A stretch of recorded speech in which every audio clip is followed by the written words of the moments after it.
नमस्कार। आज हिंदी शिक्षण के इस सत्र में मैं सुलक्षणा भट्ट, विद्यालय शिक्षा उत्तराखंड आपका हार्दिक स्वागत करती हूँ। आज हिंदी शिक्षण के इस सत्र में हम कक्षा 1 हिंदी की पाठ्य पुस्तक सारंगी के पाठ रीना का दिन पर चर्चा करेंगे, जिस पर चर्चा के बिंदु होंगे। चर्चा के बिंदु इस प्रकार हैं।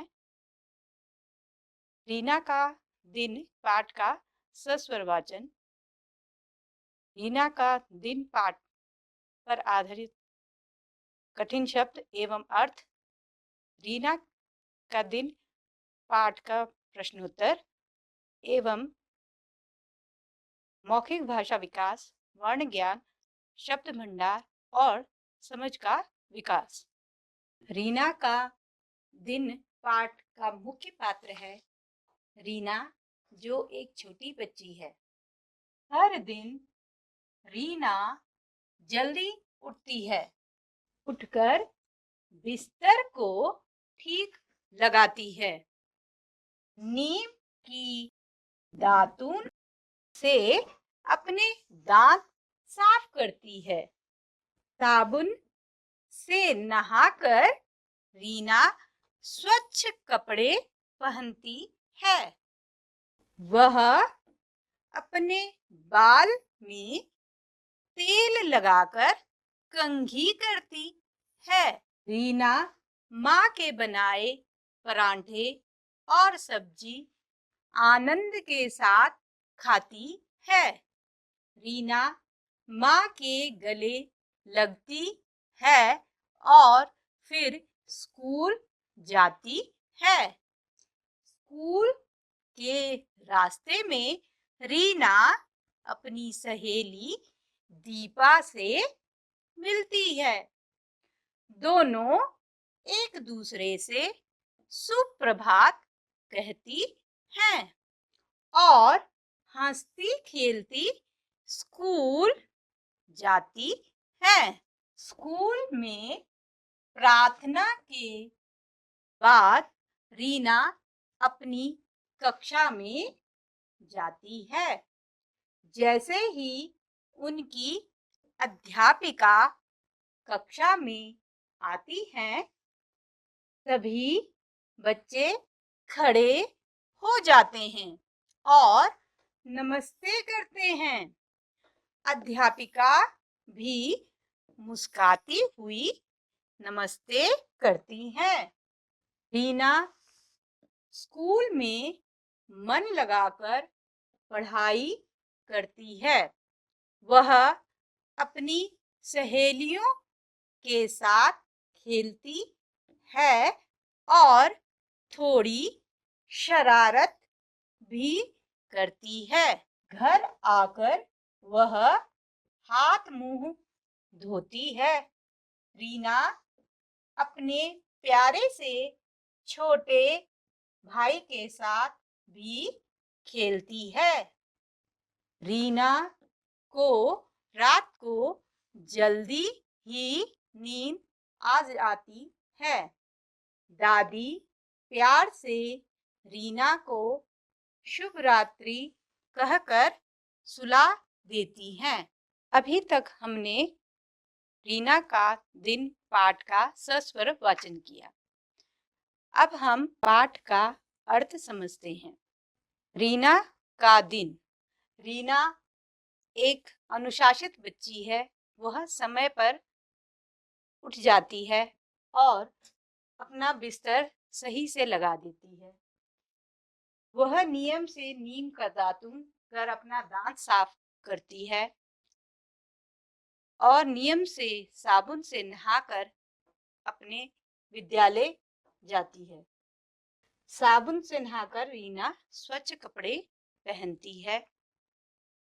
वह अपने बालों में तेल लगाती है और नियमित रूप से कंघी करती है।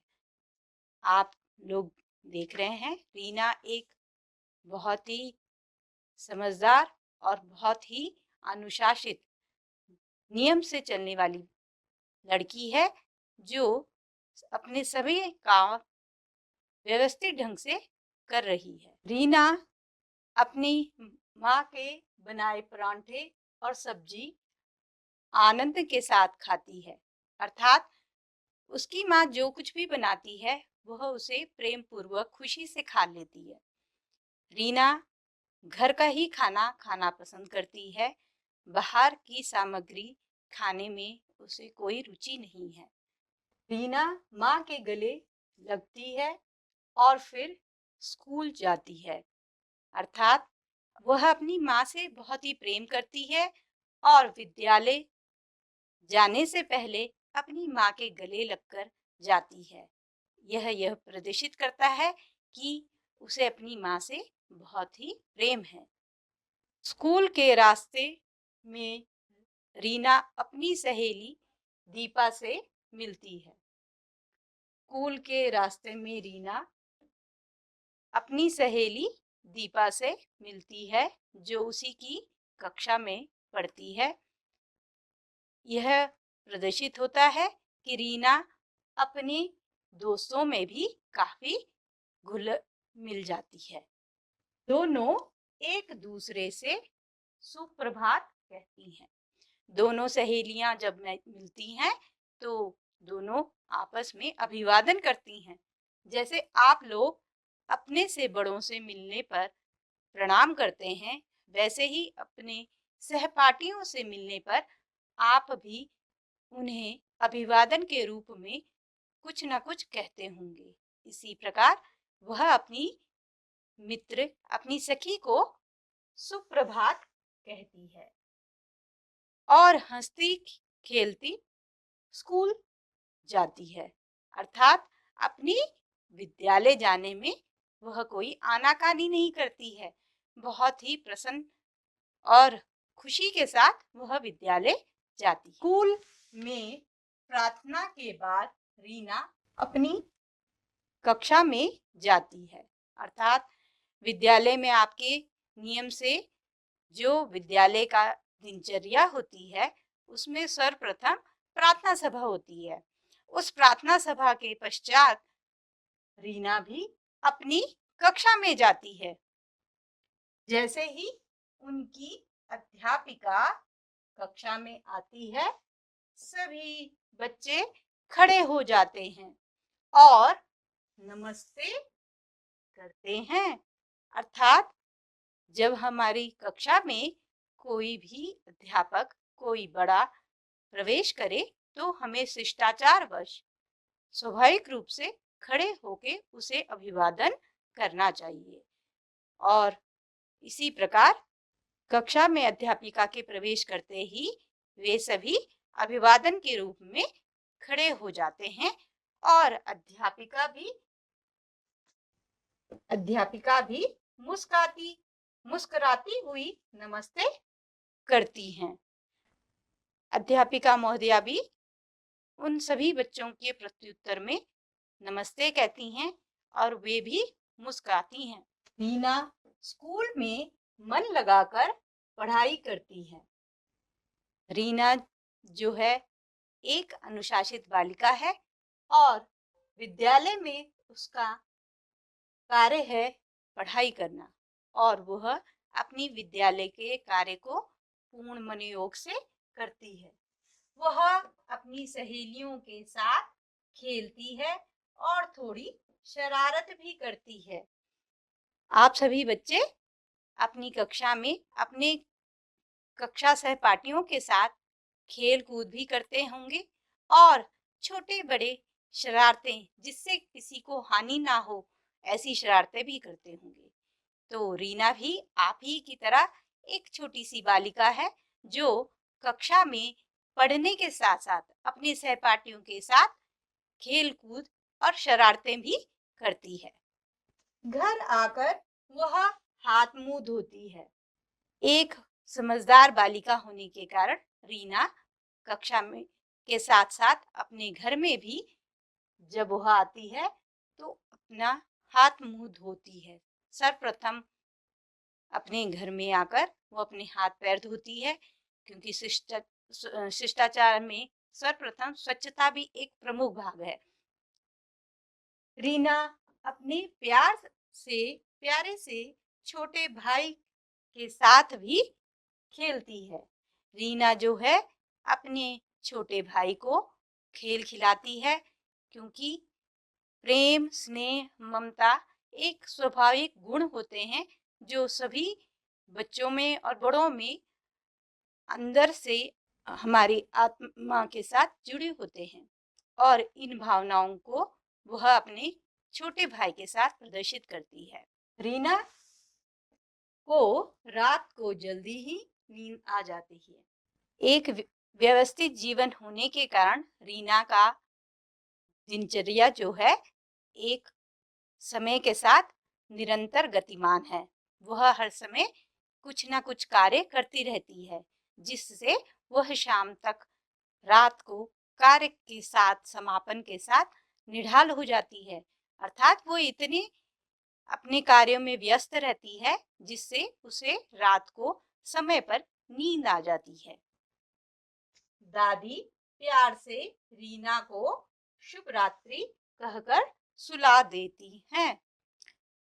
रीना की दादी उसी के साथ रहती हैं और वह जब रीना सो जाती है उसे सुलाने के लिए शुभ रात्रि कहती हैं।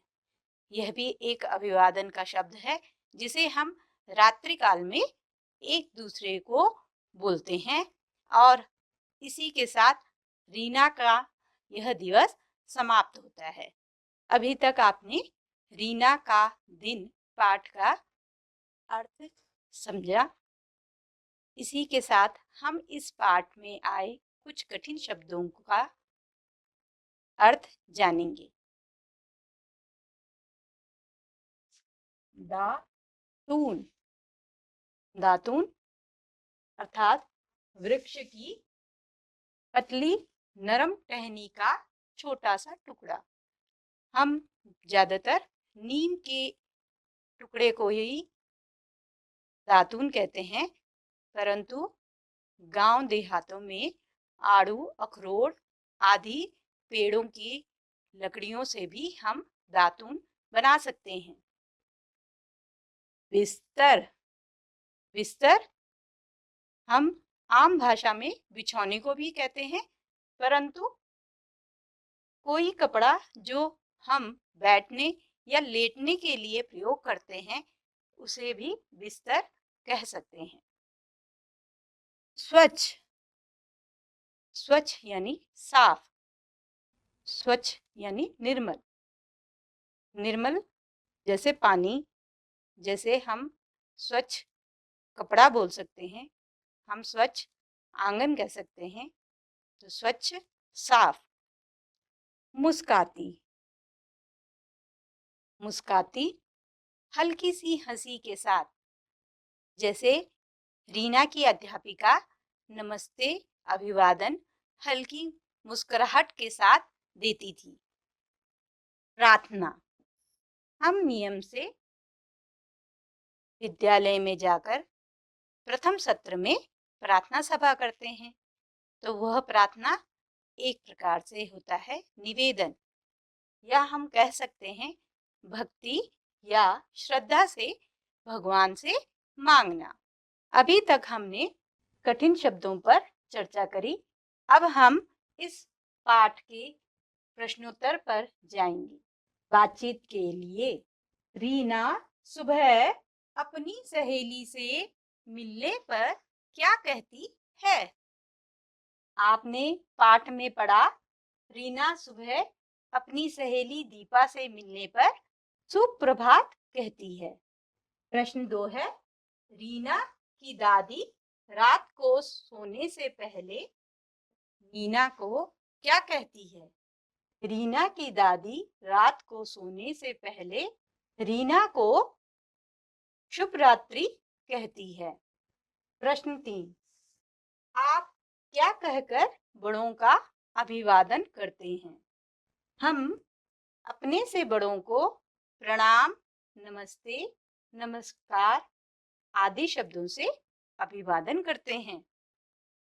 घर पर जब कोई अतिथि आते हैं तो आप क्या कहकर उनका स्वागत करते हैं।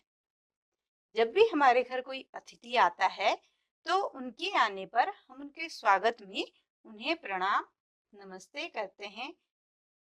आम बोलचाल में राम राम, स्वागत है, इस प्रकार से हम अतिथि का स्वागत करते हैं।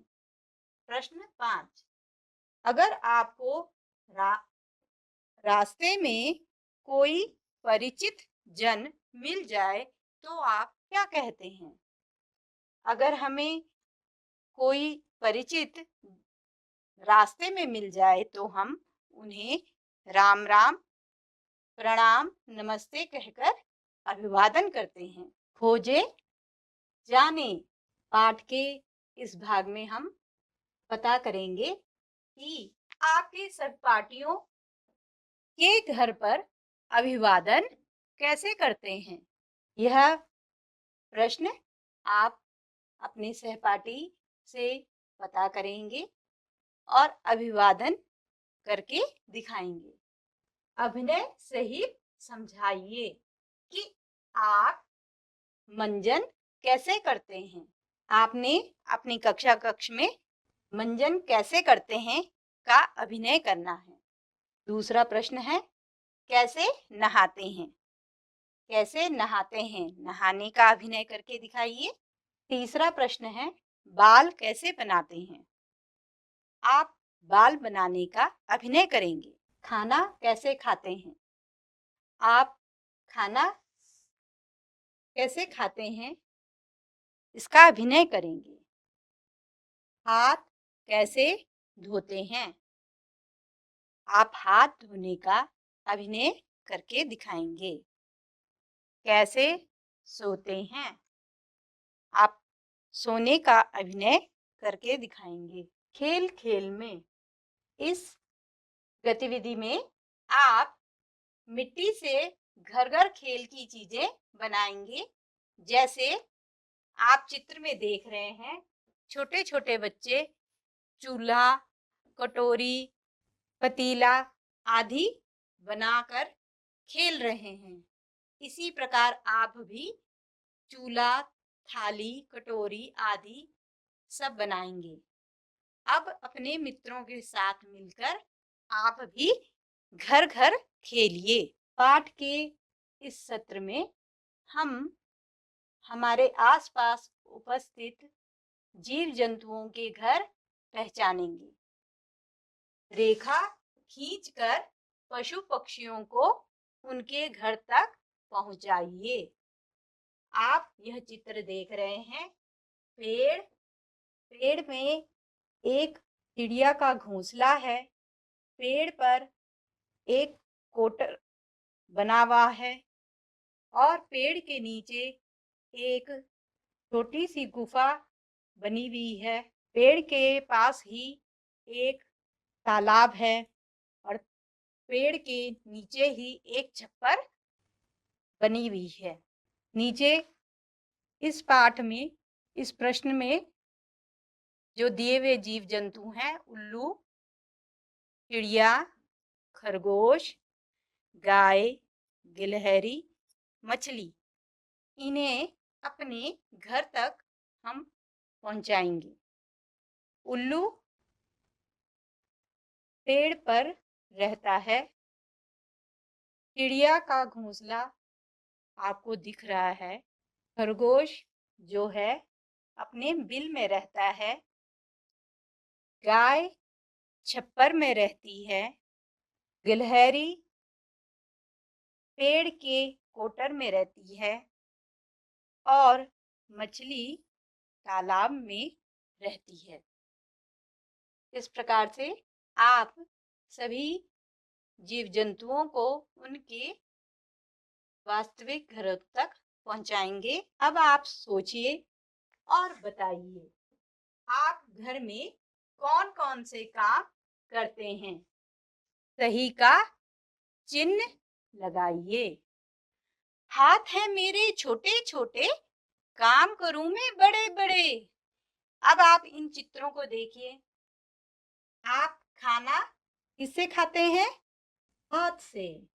आप घर की सफाई घर की सफाई, किताबों से धूल झाड़ना किससे करते हैं? हाथों से। आप ब्रश किससे करते हैं? हाथों से। आप अपने बालों में कंघी कैसे करते हैं? बालों में कंघी हाथों से। तो आपने देखा, हाथ हैं मेरे छोटे छोटे, यानी हाथ आपके छोटे हैं परंतु काम बड़े बड़े करते हैं। अभी तक हमने पाठ रीना का दिन पर चर्चा की। इसके चर्चा बिंदु जो थे, रीना के पाठ का सस्वर वाचन, रीना के पाठ के कठिन शब्द एवं अर्थ। चर्चा बिंदु 3 था रीना का दिन पाठ के प्रश्नोत्तर। और अंतिम चर्चा बिंदु है मौखिक भाषा विकास, वर्ण ज्ञान, शब्द भंडार एवं समझ का विकास।